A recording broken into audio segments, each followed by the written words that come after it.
せんのかい。俺はビッグマムだぞ。一生好きで犬と思うんだよ。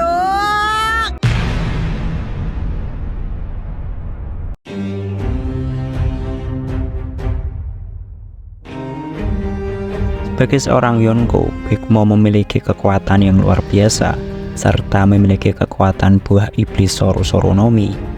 Buah ini bisa dibilang sebagai salah satu buah iblis terkuat dalam seri One Piece. Kemampuan ini memungkinkan Big Mom untuk memanipulasi jiwa orang lain dan mencuri jiwa orang lain, bahkan mengambil usia seseorang. Big Mom juga memiliki kemampuan untuk mengeluarkan jeritan yang sangat keras ketika psikologisnya tidak stabil. Ceritanya cukup kuat untuk membuat benda-benda di dekatnya terbang dan melumpuhkan orang-orang di sekitarnya. Selain itu, ia adalah salah satu dari sedikit orang di dunia yang bisa menggunakan ketiga bentuk haki, yaitu diantaranya Hoshoku Haki, Bushoku Haki, dan Genbun Shoku Haki. Oleh karena itu, dengan kekuatan yang dahsyat ini, tidak heran rasanya jika nama Big Mom selalu diwaspadai. Pada usianya 5 tahun, harga buronan pertama Big Mom mencapai 50 juta berry, menyiratkan bahwa bahkan pada usia yang sangat muda, dia dianggap sebagai ancaman yang signifikan dan dianggap sebagai ancaman bagi markas besar Angkatan Laut. Ketika bicara tentang karakter One Piece, Big Mom selalu masuk ke daftar karakter paling dibenci oleh penggemar. Hal ini sebenarnya tidak mengherankan mengingat Big Mom berperan sebagai antagonis utama dalam dua peperangan besar, yaitu Whole Cake Island dan Negeri Wano. Terlepas dari usianya yang sudah menginjak 68 tahun, Big Mom selalu bertingkah seperti anak-anak. Terlepas dari dirinya yang memiliki 85 anak, Big Mom sama sekali tidak terlihat seperti ibu yang baik. Malahan, keluarga Charlotte lebih terlihat seperti anak-anak Big Mom yang mengasuh ibunya. Kali ini kita akan mencoba membedah sifat dan bagaimana kepribadian dari karakter ini. Salah satu karakter yang cukup kontroversial yaitu Charlotte Lin-Lin.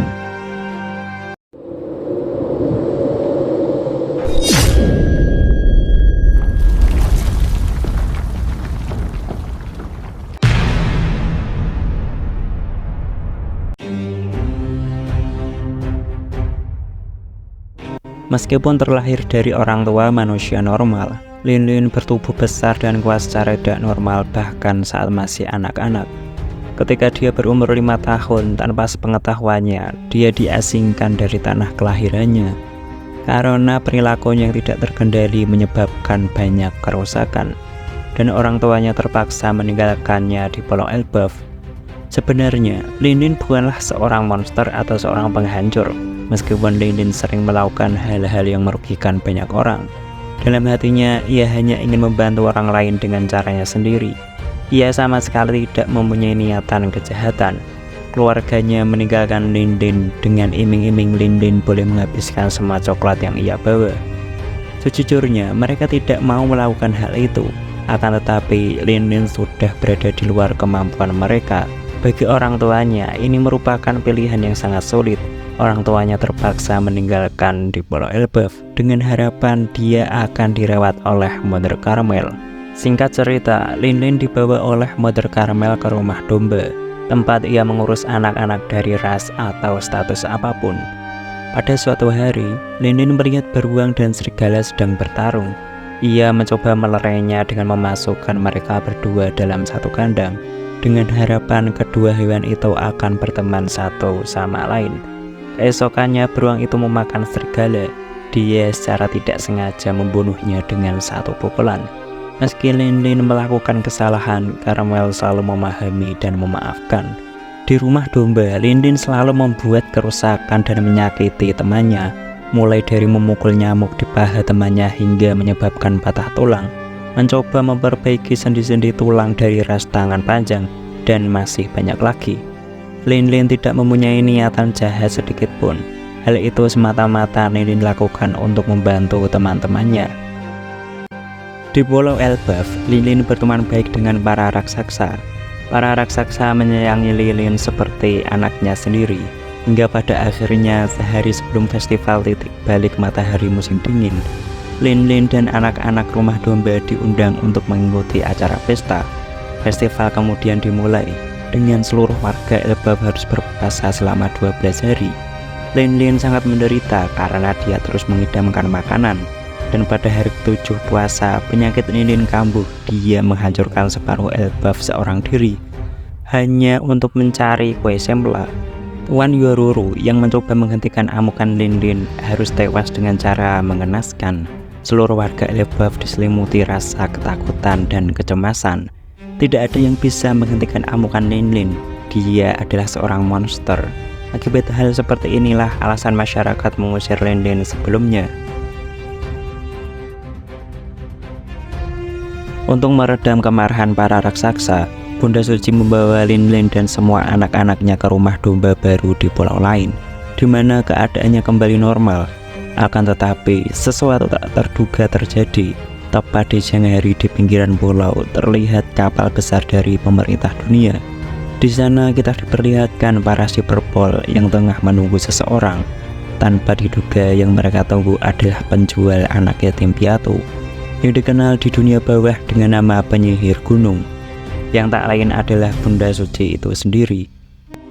Bunda Suci ternyata mulai menegosiasikan penjualannya di masa depan kepada pemerintah dunia. Setelah melihat kekuatan Lin di Pulau Elbaf, Bunda Suci menuntut harga yang tinggi. Ia berpendapat bahwa di marinir Lin bisa menjadi Laksamana atau di Cyberpol akan menjadi perisai yang hebat.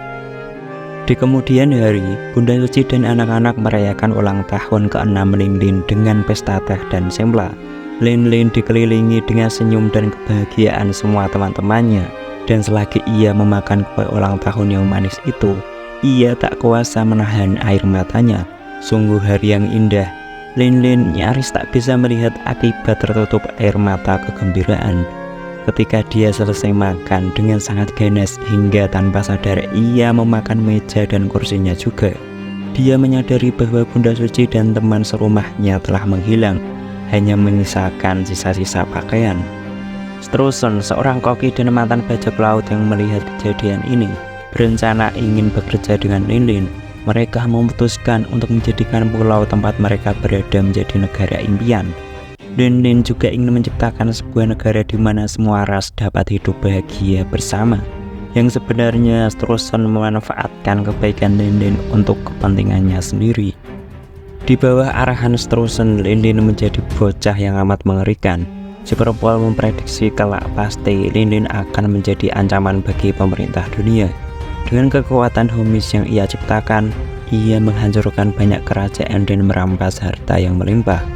Reputasi Lin di dunia bajak laut terus-menerus menyebar, sehingga pemerintah dunia harus memberikan harta buronan senilai 500 juta beri.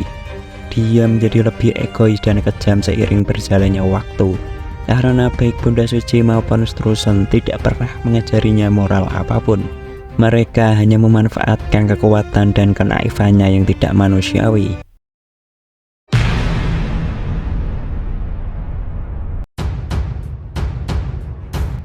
Seiring berjalannya waktu, Big Mom semakin tumbuh dan berkembang menjadi sangat kuat. Sampai akhirnya dia pun bergabung di dalam bajak laut besar yang beranggotakan orang-orang kuat dan mengerikan. Di antaranya adalah Kaido, Shirohige, Kapten John, Shiki, Wang Zi, Silver Axe, dan Big Mom yang dipimpin langsung oleh Rox di Sebek. Mereka semua kemudian dianggap sebagai bajak laut paling berbahaya bagi pemerintah dunia.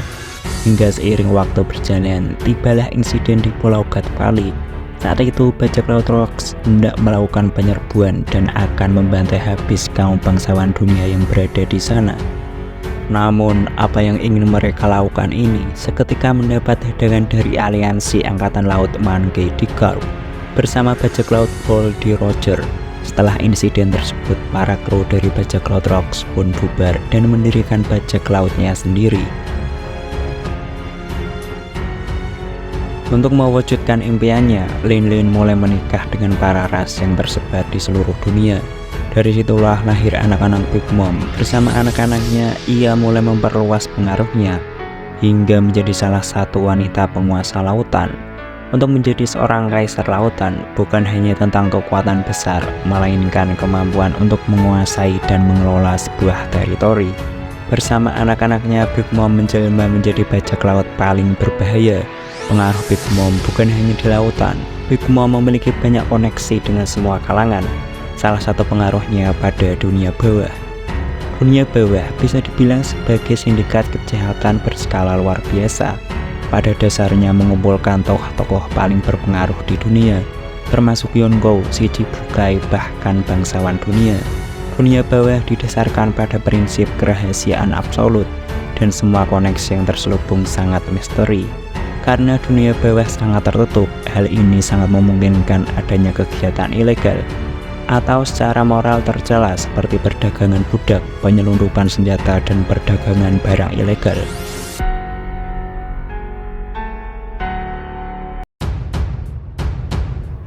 Big Mom memiliki banyak pulau di bawah kendalinya, selain kepulauan Totoland dan pulau manusia ikan. Dikatakan bahwa jika sebuah pulau tidak membayar upeti, Big Mom akan menghancurkan pulau itu menggunakan pasukan monster miliknya. Karena Big Mom telah mengubah Totoland menjadi tempat bagi semua ras untuk hidup dalam harmoni, dan memiliki anak-anak dengan berbagai ras. Krunya sangat beragam dan terbukti menampilkan hampir setiap ras. Bahkan ras langka seperti ras mata tiga dan berbagai kemampuan yang dibanggakan oleh ras ini. Bahkan anggota kru yang berpangkat tinggi juga mahir menggunakan haki. Di antaranya Komandan Manis Cracker memiliki Busho Shoku Haki yang sangat tangguh, sedangkan Charlotte Katakuri memiliki Genbun Shoku Haki yang unik. Hal ini memungkinkan dia bisa melihat ke masa depan.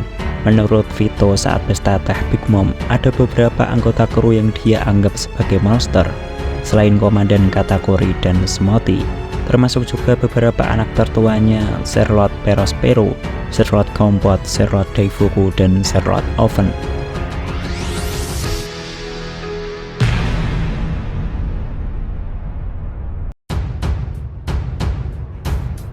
Big Mom sangat terikat pada Mother Caramel dan menjadi sangat patah hati ketika Mother Caramel dan anak-anak di rumah domba menghilang.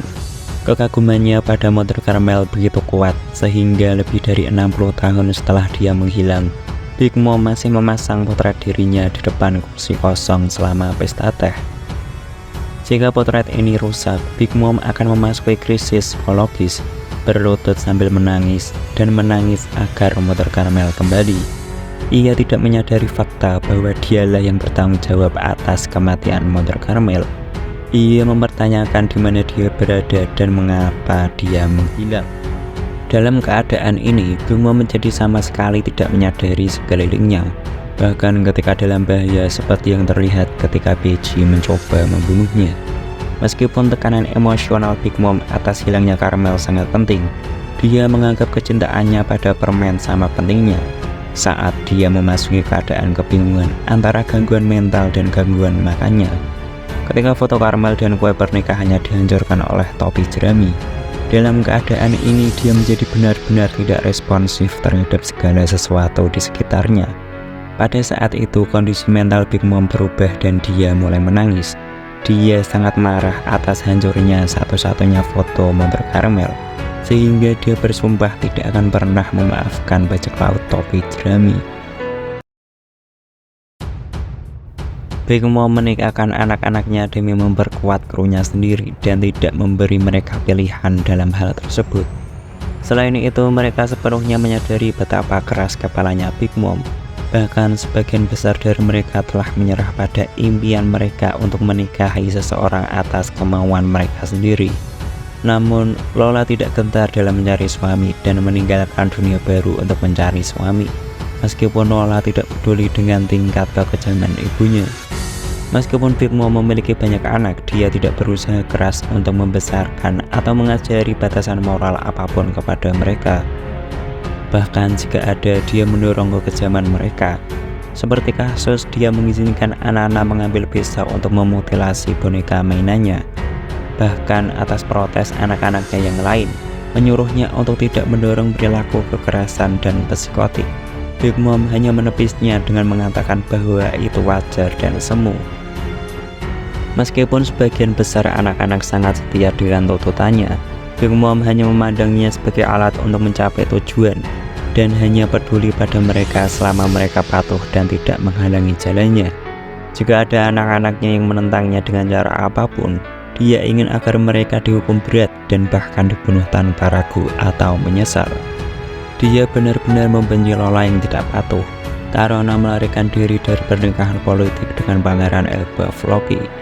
Karena hal itu merusak satu-satunya kesempatan Big Mom untuk berdamai dengan para raksasa dan mendapatkan kekuatan untuk mengalahkan 3 kaisar lainnya untuk menjadi Raja Bajak Laut.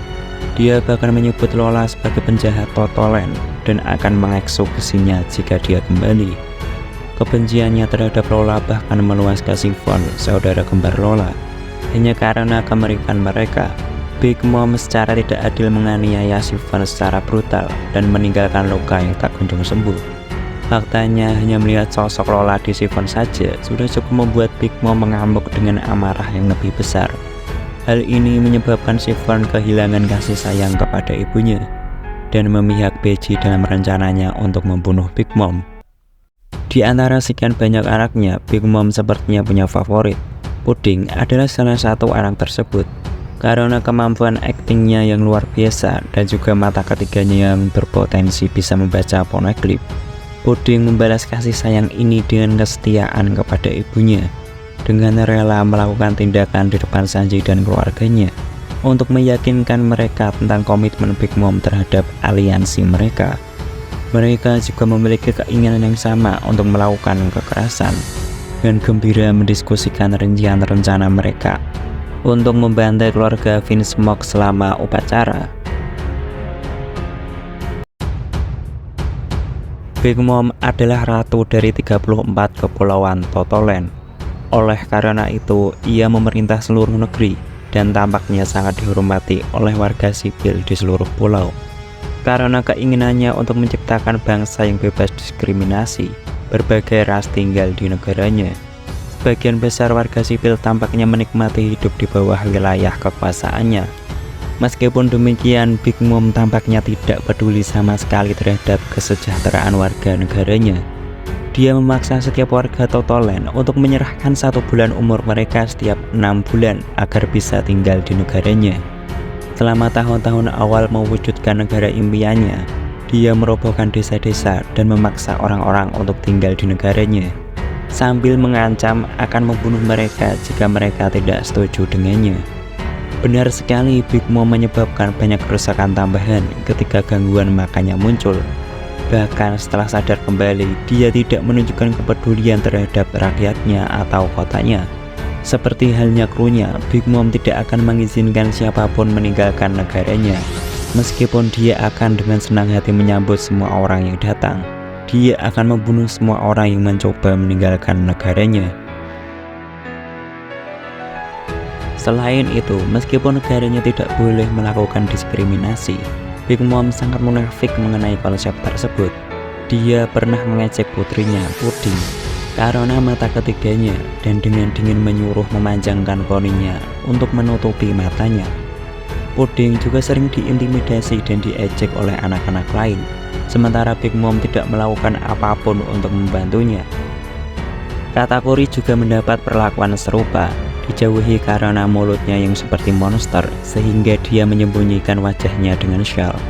Broly bahkan dilukai oleh anak-anak lain hanya karena berhubungan dengan Katakuri. Hal ini juga meluas ke koleksi makhluk langkanya, karena Big Mom suka mengumpulkan makhluk atau manusia yang tampak langka dan menjebak mereka di dalam buku untuk hiburannya sendiri sambil tidak peduli terhadap penderitaan mereka.